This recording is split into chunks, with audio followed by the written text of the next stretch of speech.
Bismillahirrahmanirrahim. Assalamualaikum warahmatullahi wabarakatuh. Alhamdulillah, alhamdulillahi rabbil alamin. Wassalatu wassalam ala asyrafil anbiya'i wal mursalim Sayyidina Muhammadin wa ala alihi wa ashabihi ajma'in, amma ba'. Puji syukur marilah kita panjatkan kehadirat Allah Subhanahu wa taala, karena pada hari ini, pada kesempatan hari ini kita masih diberikan kesehatan, kesempatan untuk hadir di masjid ini. Salawat serta salam tak lupa pula kita kirimkan kepada baginda Nabi Muhammad sallallahu alaihi wasallam. Beliaulah Nabi suri tauladan yang insya Allah di akhir kelak nanti akan memberikan syafaatnya kepada kita semua. Amin ya rabbal alamin. Hadirin jamaah salat duhur yang dimuliakan oleh Allah Subhanahu wa taala. Kembali lagi dalam acara Forum Ramadan hari ini, tanggal 6 Maret 2025, tepatnya di hari ke-6 Ramadan 1446 Hijriah. Pada kesempatan hari ini, insya Allah akan bersama dengan Ustadz Dr. Haji Hasibuddin Mahmud SSMAG, dan kami sampaikan bahwa kegiatan Forum Ramadan ini terselenggara atas kerjasama RRI Makassar dan juga Dompet Duafa Sulawesi Selatan serta Masjid Al-Mu'awana RRI Makassar. Kegiatan ini juga jemaah sekalian disiarkan langsung di RRI Pro 1 Makassar melalui frekuensi 94,4 MHz dan juga Pro 4 RRI Makassar 92,5 MHz dan melalui aplikasi RRI Digital, dan disiarkan di kanal YouTube RRI Makassar dan juga Facebook RRI Al-Mu'awana. Baik, jamaah salat duhur yang dimuliakan oleh Allah Subhanahu wa taala. Untuk selanjutnya, langsung saja kita dengarkan ceramah dari Ustadz Dr. Haji Hasibuddin Mahmud SSMAG, dan nanti jamaah di akhir kita akan buka sesi tanya jawab untuk jamaah yang ingin bertanya kepada Ustadz. Waktu dan tempat kami persilahkan dengan hormat.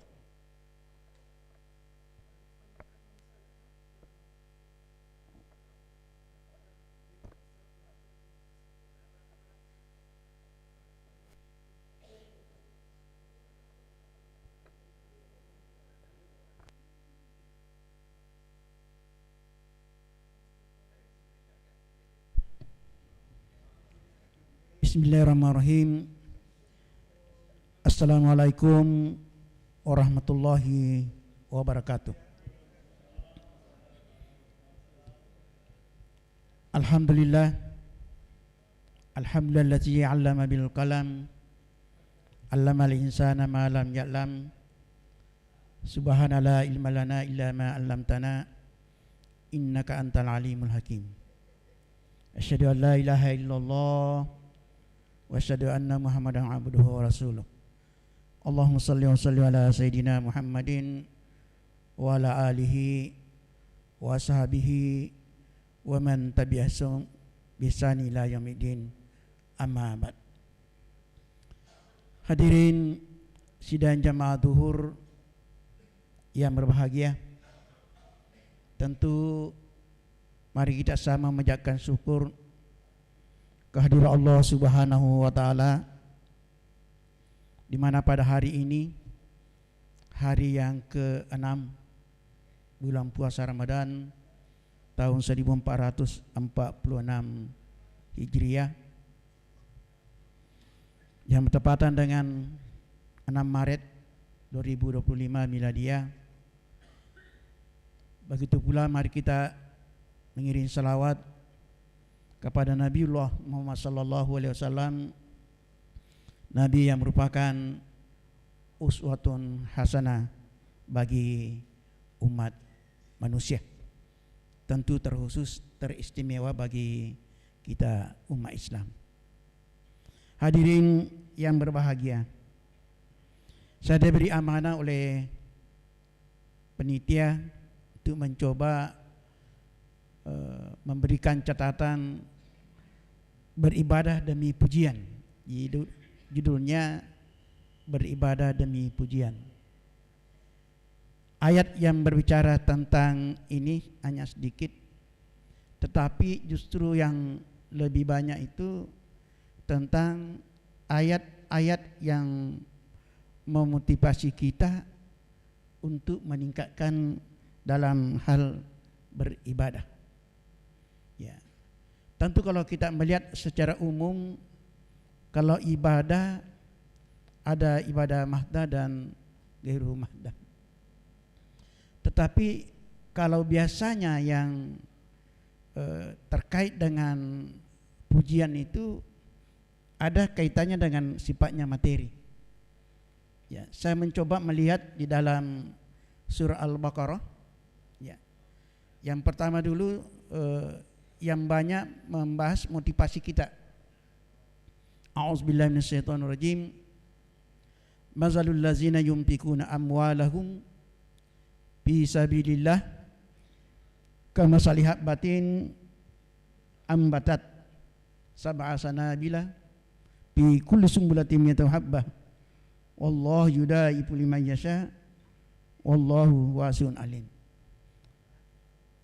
Itu sifatnya umum.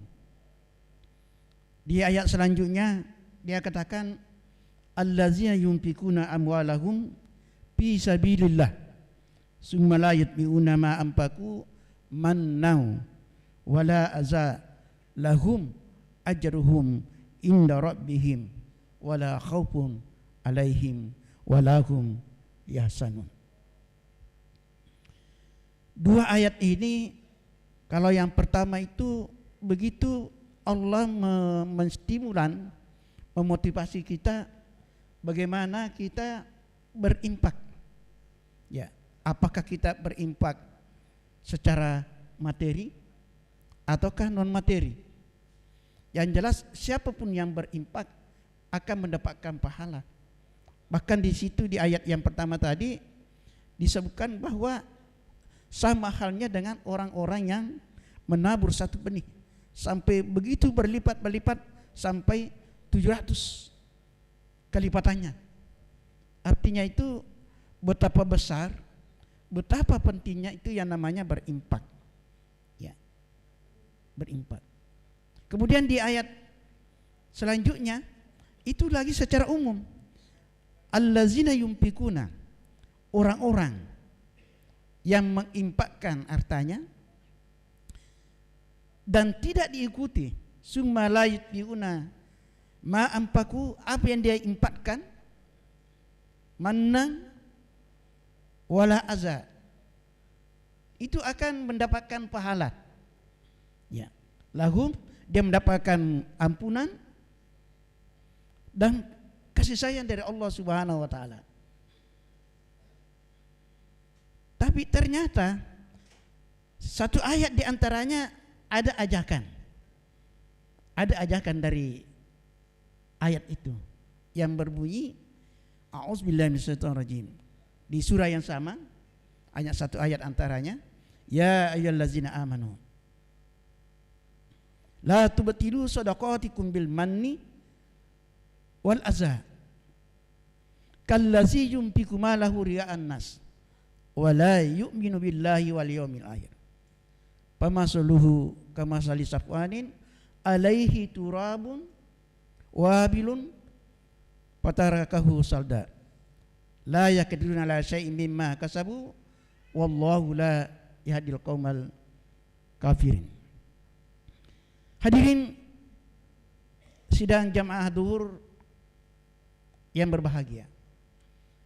Di sini kalau kita melihat ayat yang pertama itu diingatkan, wahai orang-orang yang beriman. Tentu orang-orang yang beriman di sini, kalau kita melihat indikator, sama halnya dengan puasa, yang diajak berpuasa itu bukan sembarangan. Ya ayyuhallazina amanu kutiba alaikumus syiyam kama kutiba alal ladzina min qablikum la'allakum tattaqun. Kita diajak untuk ya bahkan diwajibkan ya untuk berpuasa dengan tujuan akhir untuk meningkatkan ketakwaan. Nah, kalau ayat ini ya ayyuhallazina amanu, hai orang-orang yang beriman, la tubtilu shadaqatikum. jangan sampai sedekah yang pernah engkau berikan batal. Ini orang beriman yang dia ini tidak sembarangan. Ya. Karena apa? Bil manni wal aza. Ya. Bil manni dengan cara ya menyebut-nyebut. Ya. Wah, saya aja yang kasih kuliah itu dulu, pejabat sekarang. Ya. Bil manni itu. Oh, tidak bisa jadi pejabat seandainya bukan saya bisik Pak Wali Kota. Ya, bil manni itu. Itu batal itu. Apalagi wal aza. Dia sudah caci maki, dibully lagi. Baru tompi jadi ketua RT saja yang perjuangkan jadi ketua RT. Kenapa? Saya hanya minta surat keterangan, macam-macam nak minta. Padahal ini RT cuma konsisten dengan aturan yang ada. Oh, dia bully. Apa itu, Pak? Ya. Kallazi yumpiku malahu ria'an nas. Orang yang demikian itu disamakan dengan orang yang berimpak dengan ria. Dengan ria. Ya. Bagaimana penjelasannya di situ? Ya, padahal juga tidak dianggap tidak beriman. Wala yu'minu billahi wal yaumil akhir. Bayangkan, Pak. Kalau ada orang yang kena ingin hanya pujian, itu apa yang dia impakkan dianggap ria dan dianggap tidak beriman kepada Allah dan hari akhirnya. Kemudian di dalam itu disampaikan, pamasaluhu kamasali safai. Diperumpamakan itu adalah seperti sebuah batu, kemudian ada debu di atasnya menumpuk, kemudian datang hujan keras, dan ketika itu batu itu kembali bersih seperti tidak punya debu. Itu perumpamaan yang disebutkan. Ya. Bahkan di situ layak diruna ala syai' mimma kasab. Tidak ada sesuatu pun, tidak ada sedikit pun yang dia akan peroleh dari apa yang dia usahakan itu. Itu makanya dia yang diingatkan ini orang-orang yang beriman. Hadirin sidang jamaah duhur yang berbahagia. Tentu dengan demikian hadis memberikan, ya tentu ada yang bertanya, kalau begitu wah susah sekali itu bersedekah. Sedikit-sedikit ria, sedikit-sedikit wah mau jadi itu itu. Tapi ingat hadis dari Umar bin Khattab, innamal a'malu bin niat. Sesungguhnya setiap perbuatan itu, setiap perencanaan itu tergantung kepada niat. Ya. Paman kana hijratuhu ilallahi wa rasuli, fa hijratuhu ilallah wa rasuli, wa man kanat hijratuhu lidunya yusibuha aw imra'atin yang kihuha fajtarula mahajara ilai. Ini hadis riwayat Muslim. Semua aktivitas kita itu tergantung kepada niat. Kalau niat untuk membantu karena Allah Subhanahu wa taala, dan insya Allah akan dia dapatkan itu. Kalau niat masuk perguruan tinggi untuk mencapai gelar sarjana, insya Allah akan mendapatkan titel kesarjanaan itu. Tapi kalau dia niat lanjut perguruan tinggi untuk menambah wawasan keilmuan, akan insya Allah akan menjadi manusia-manusia yang intelektual. Ya. Tentu kalau memperbaiki niat, tentu ya setelah mendapatkan nilai keilmuan yang bagus, pasti akan mendapatkan penghargaan yang namanya gelar akademik, karena diatur dalam undang-undang. Hadirin sidang jamaah dur yang berbahagia, kita mencoba menyoroti perasa kalimat la tubatilu sadaqatikum bil manni wal aza. Menurut At-Tabari dalam tafsirnya, Yang dimaksud dengan al-manna di situ adalah tindakan menyakiti hati penerima sedekah dengan mengingatkan bahwa ia telah berikan bantuan kepadanya. Ya, ingat saja yang kasih ku sedekah itu, yang kau macam-macam.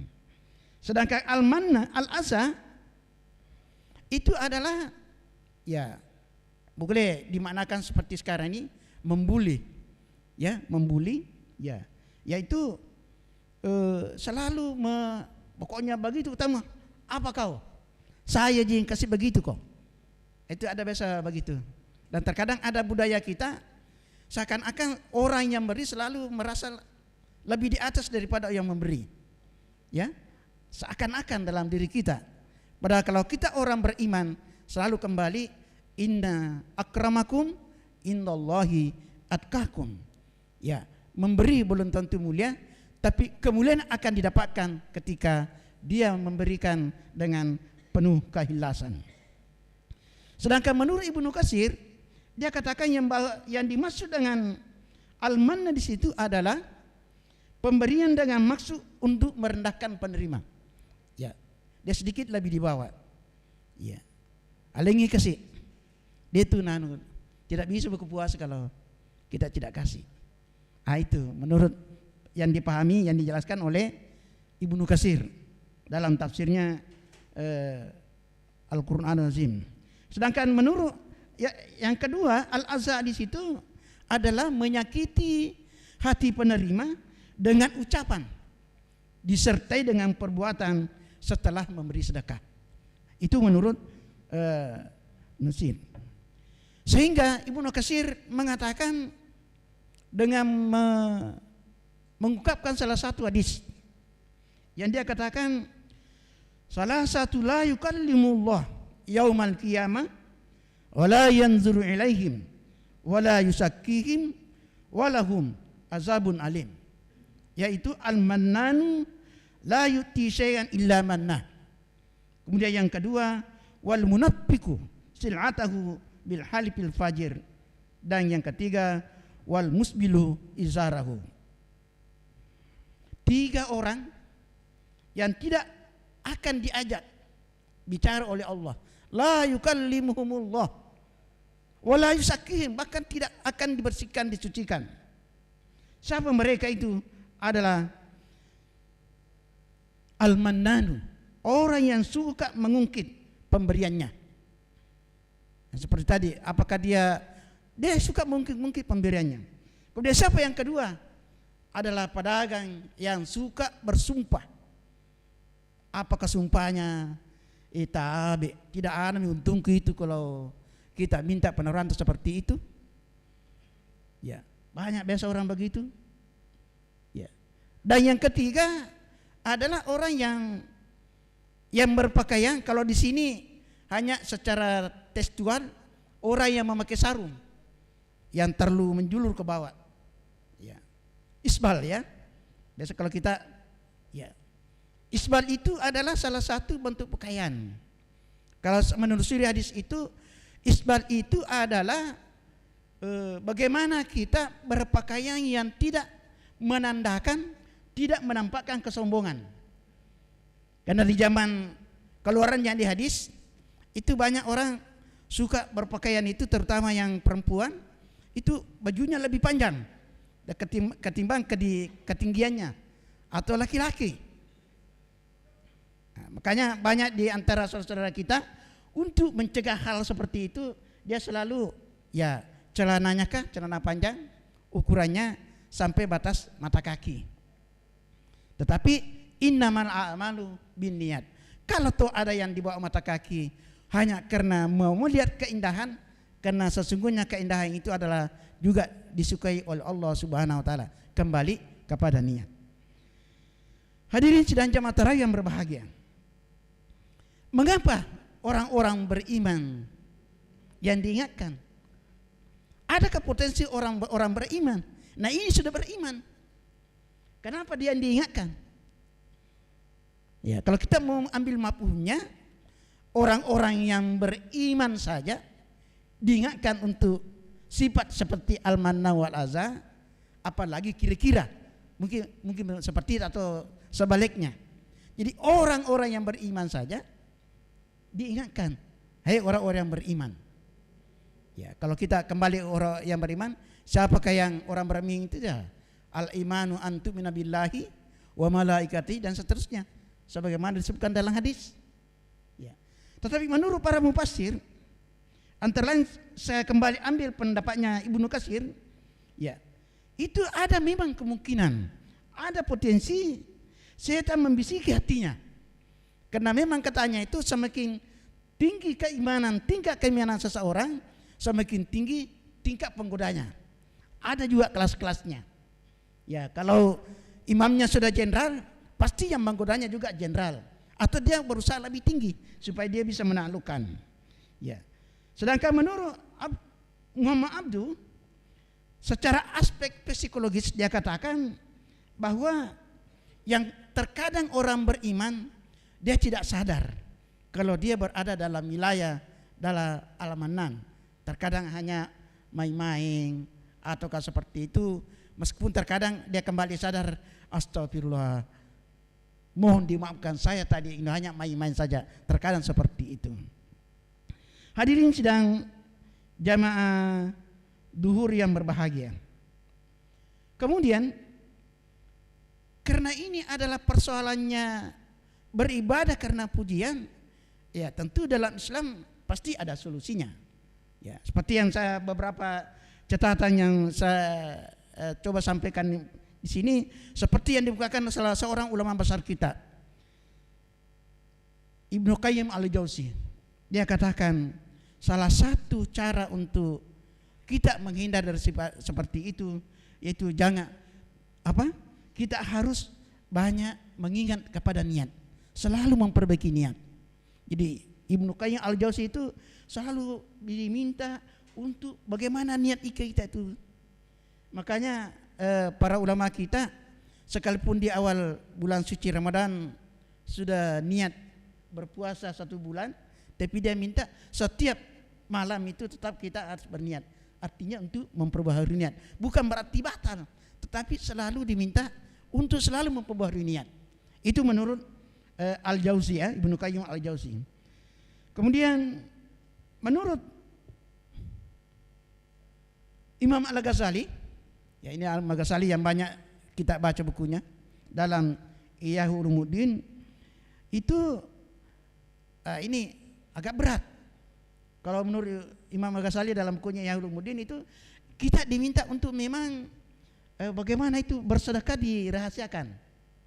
Tapi bukan berarti memungkiri, karena dia kutip firman Allah Subhanahu wa taala dalam surah Al-Baqarah, in tubdus shadaqati fa ni'ma hiya.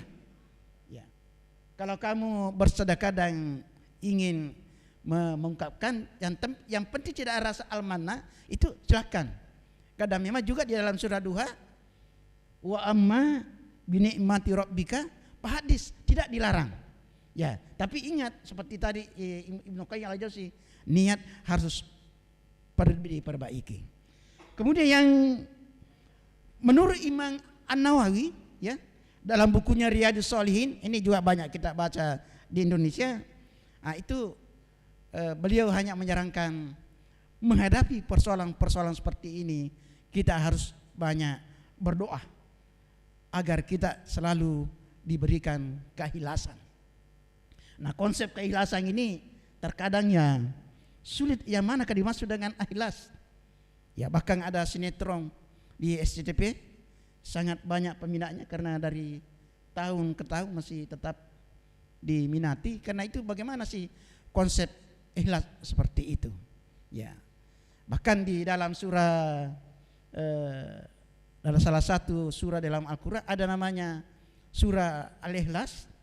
Nah, bahkan di situ tidak ada disebutkan tentang apa itu ikhlas. Bahkan di situ hanya membicarakan tentang keesaan Tuhan. Qul huwallahu ahad, Allahus samad, lam yalid wa lam yulad wa lam yakul lahu kufuwan ahad. Artinya paling minimal kita bisa pahami kalau konsep seperti ini dilakukan, paling tidak kita harus meyakini bahwa Allah Subhanahu wa taala itu adalah esa, tidak memiliki ayah dan dan tidak memiliki anak dan lain-lain sebagainya. Hadirin sedang jemaah Jumat yang berbahagia, bahkan yang terakhir makanya Imam Nawawi mengatakan untuk menghindari bersedekah kita dengan pujian atau beribadah karena pujian, ada doa yang dia katakan, Allahumma inni a'udzubika an usyrika bika syai'an wa ana a'lam wa astaghfiruka lima la a'lam.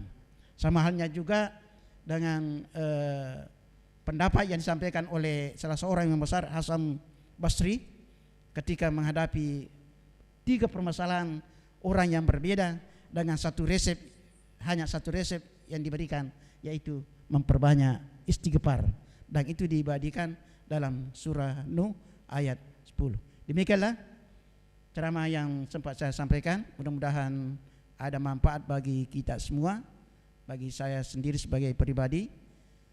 Wallahu wali taufiq wal hidayah. Wassalamualaikum warahmatullahi wabarakatuh.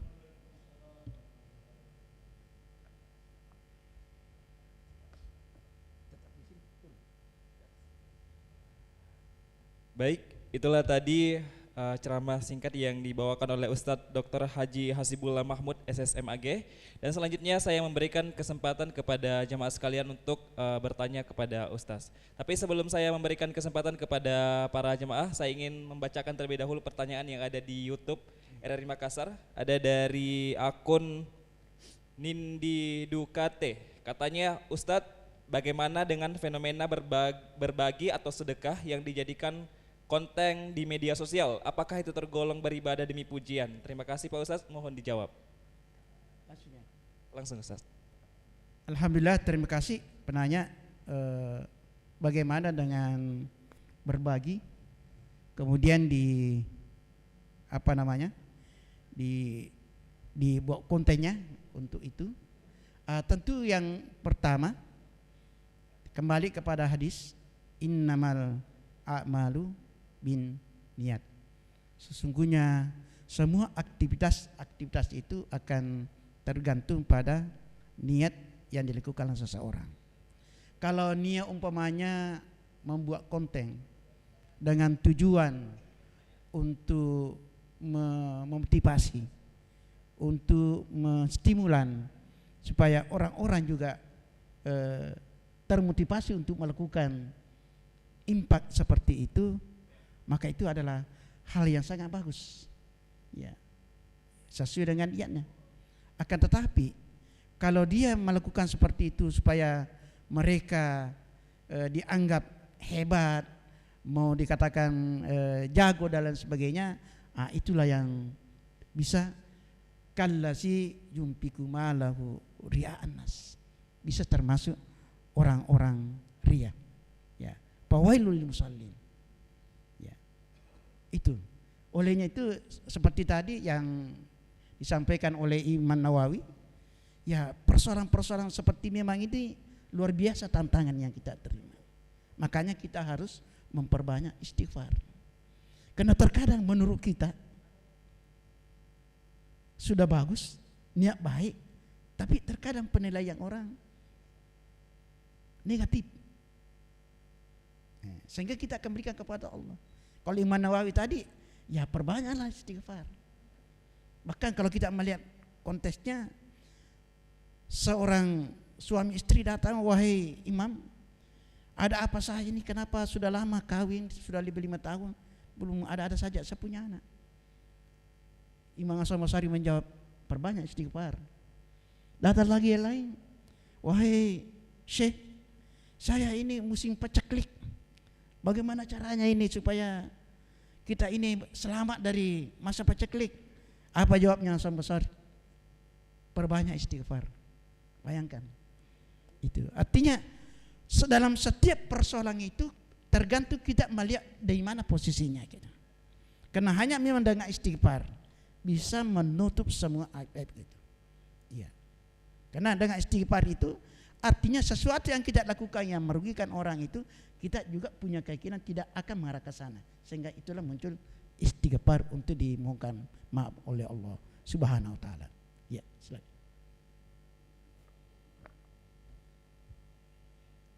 Baik, Selanjutnya kita kasih kesempatan kepada jemaah sekalian untuk memberikan pertanyaan. Sebut nama lalu pertanyaan untuk Pak Ustadz.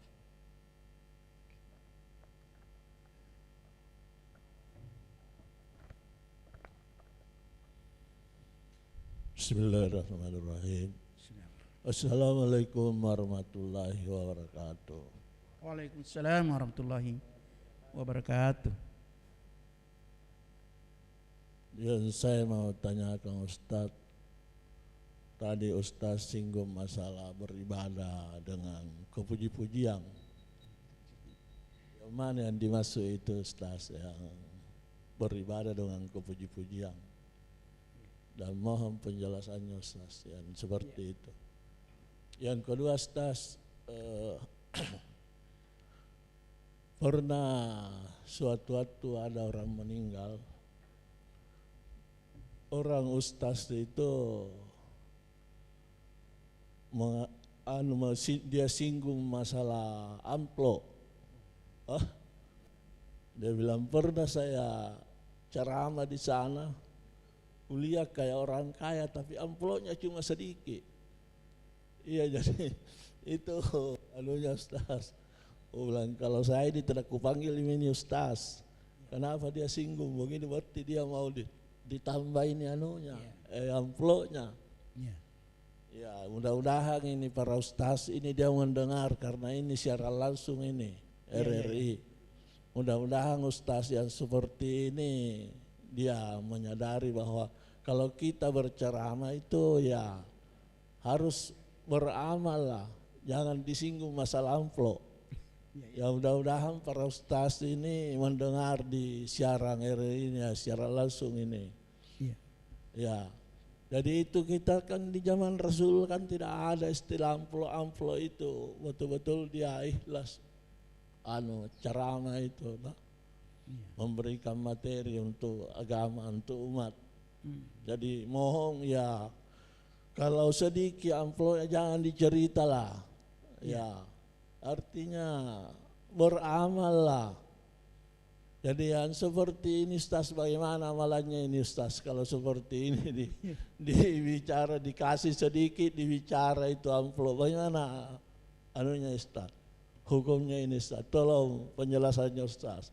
Ya, mungkin sekian. Assalamualaikum warahmatullahi wabarakatuh. Waalaikumsalam warahmatullahi wabarakatuh. Ya, alhamdulillah ada dua pertanyaan Pak ya.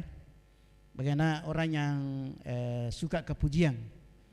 Ya, enggak tahu kalau bahasa Indonesia apa itu Pak ya?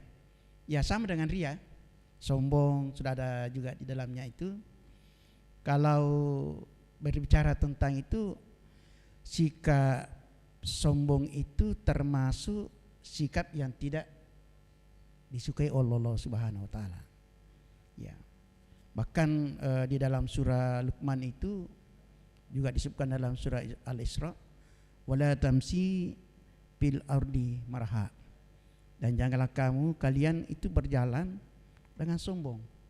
Dengan sombong itu ya adalah melakukan sebuah perbuatan yang cenderung istilahnya itu menguji-uji, ya. Bahkan ada yang suka ya kepujian, ya kepujian itu yang suka menguji-uji diri, ya. Termasuk di dalamnya itu kalau ada seorang mubalik, ya memang terkadang memang terjadi karena ini melalui secara langsung ada memang fenomena seperti itu. Bahkan ada terkadang yang memang sudah ada angka-angka tertentu. Saya pikir tidak ada masalah seperti itu, tapi yang penting angkanya jelas. Ya. Oh si ini kalau datang sekian, ya berarti kalau tidak sampai ke sana, ya jangan. Ya. Tapi ada juga memang, ya seperti setiap orang yang panggil ceramah diterima semua. Dipanggil khutbah Jumat. Ustaz, kita khutbah Jumat besok tanggal 7. Oh iya, itu 2 bulan pemain yang lalu. Ada lagi jemaah kasih tahu, Pak, saya minta isi masjidku tanggal 7. Dicatat lagi, sudah 2. Ada lagi, Pak, saya berharap kalau bisa isi khutbah masjid saya tanggal 7. Oh iya, ini sudah 3. Padahal waktu saja Jumat itu cuma 1. Mau kemanakah yang 2 ini? Ya, konon ada yang katakan, ya dilihatnya berdasarkan pengalaman. Kalau di masjid ini sekian, kalau masjid ini sekian. Itu tidak benar itu. Saya dulu pernah ada mahasiswa saya tegur, meskipun dia mahasiswa tapi sudah membalik. Saya tegur, Kak, tidak boleh seperti itu. Tidak boleh seperti itu, termasuk orang-orang yang memperdagangkan, membisniskan persoalan-persoalan. Ya, meskipun kita paham bahwa orang yang datang ceramah itu dia juga butuh tapi tidak pernah meminta, dan pasti juga tempat yang dituju juga mengerti.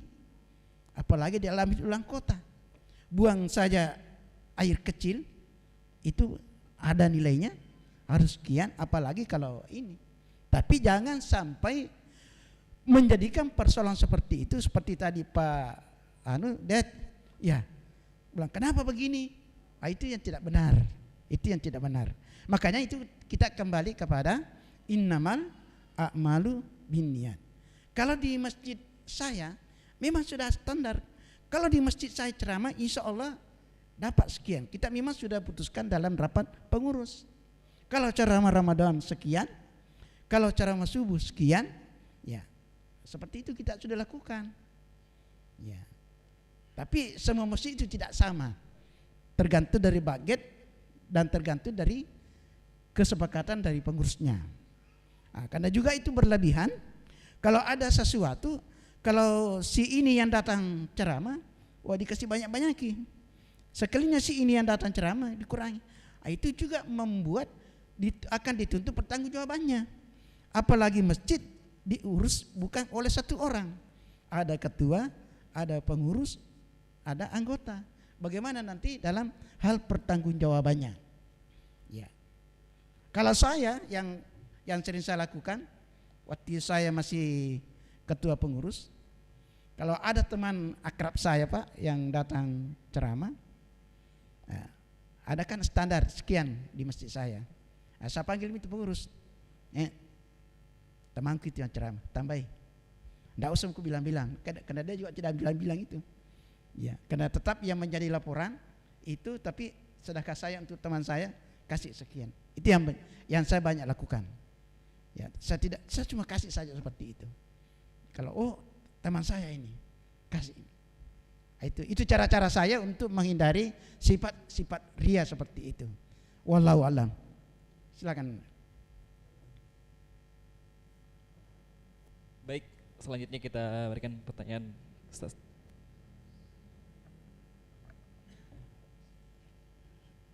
Assalamualaikum warahmatullahi wabarakatuh. Waalaikumsalam warahmatullahi wabarakatuh.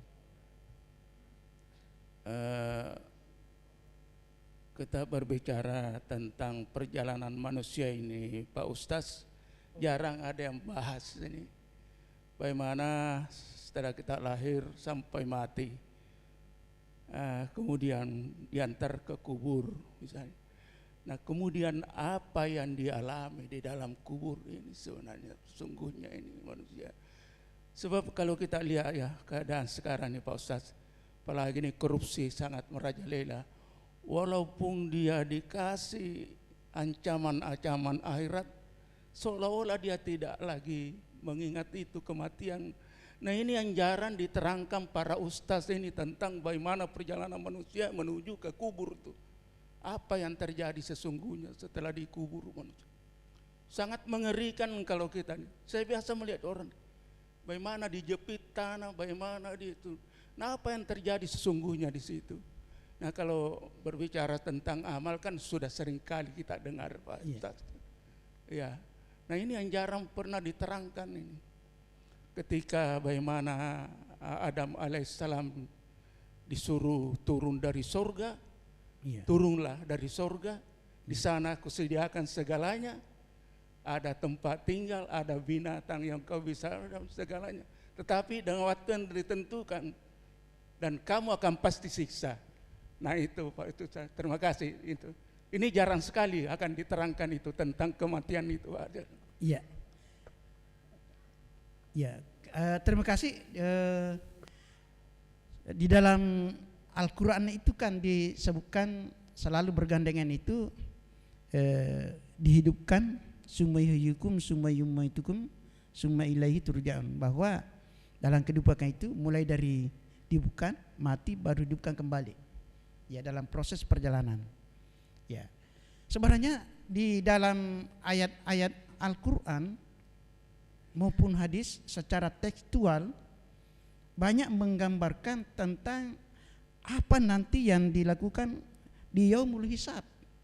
Namanya saja Yaumul Hisab, hari di mana semua amalan-amalan akan diperhitungkan. Tapi ini kan amalan-amalan ini di dalam dunia teknologi modern ini, suara kita yang seperti keluar ini kan bisa ditangkap ya, bisa ditangkap dan bisa tinggal lama. Ya, sebenarnya gejala kehidupan akhirat itu sudah mulai banyak berkat kemajuan teknologi.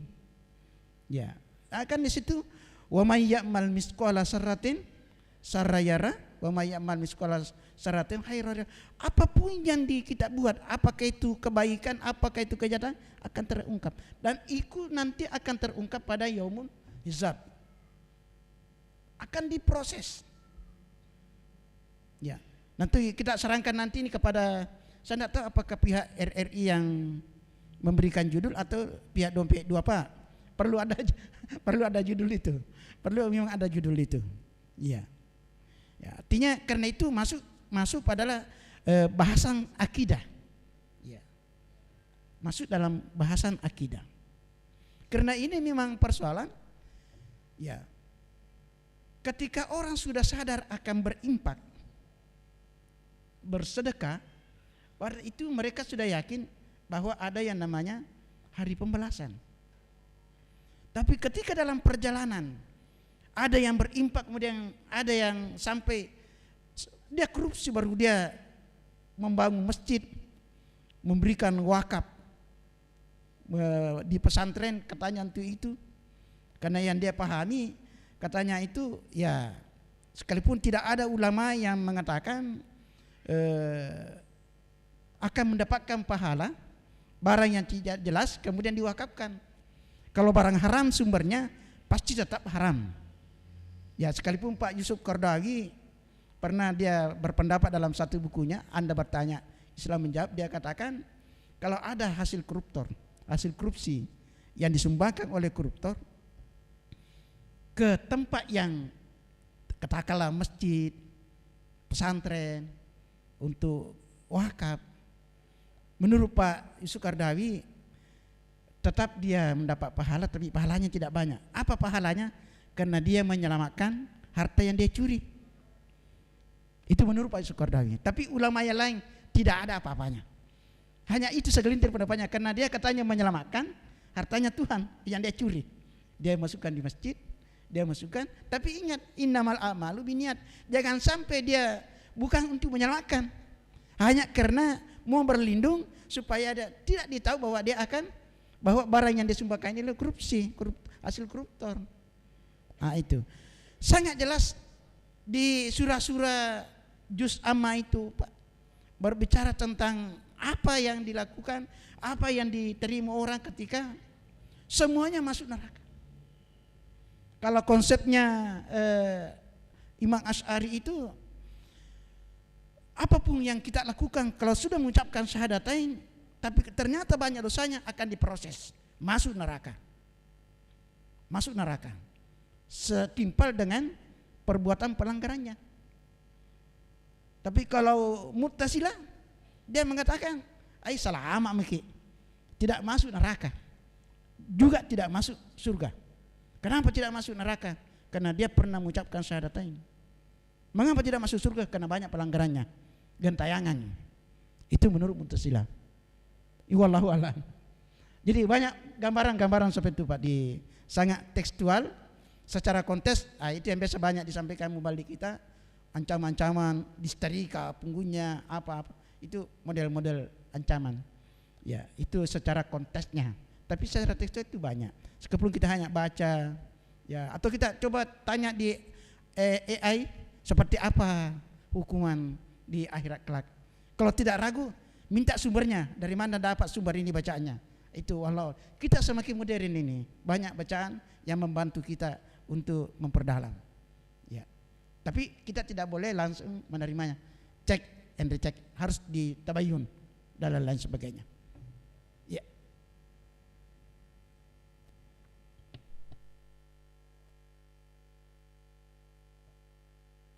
Baik, jamaah sekalian, karena kita dibatasi oleh waktu, jadi mungkin sekian untuk tanya jawab untuk kegiatan forum Ramadan kita hari ini terkait beribadah demi pujian.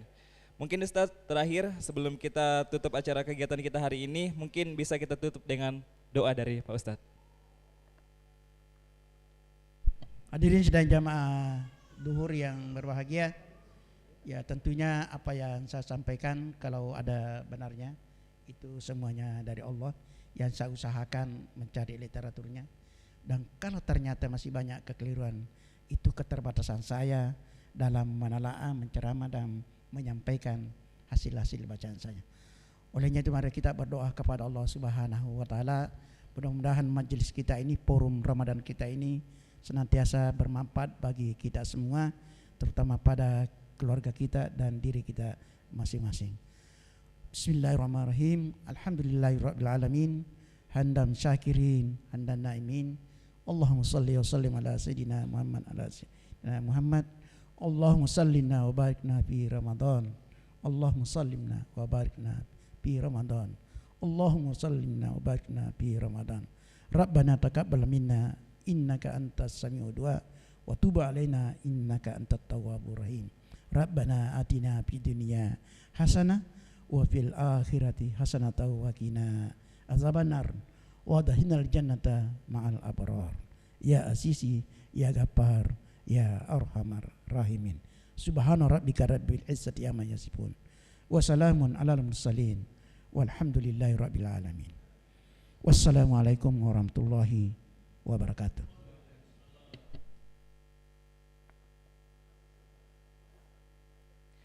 Alhamdulillah, selesailah forum Ramadan kita hari ini. Saya mengucapkan terima kasih kepada Ustadz, kepada para jamaah, dan tentunya kepada para pendengar RRI Makassar. Semoga kegiatan ini memberikan manfaat dan bernilai ibadah untuk kita semua. Amin ya rabbal alamin.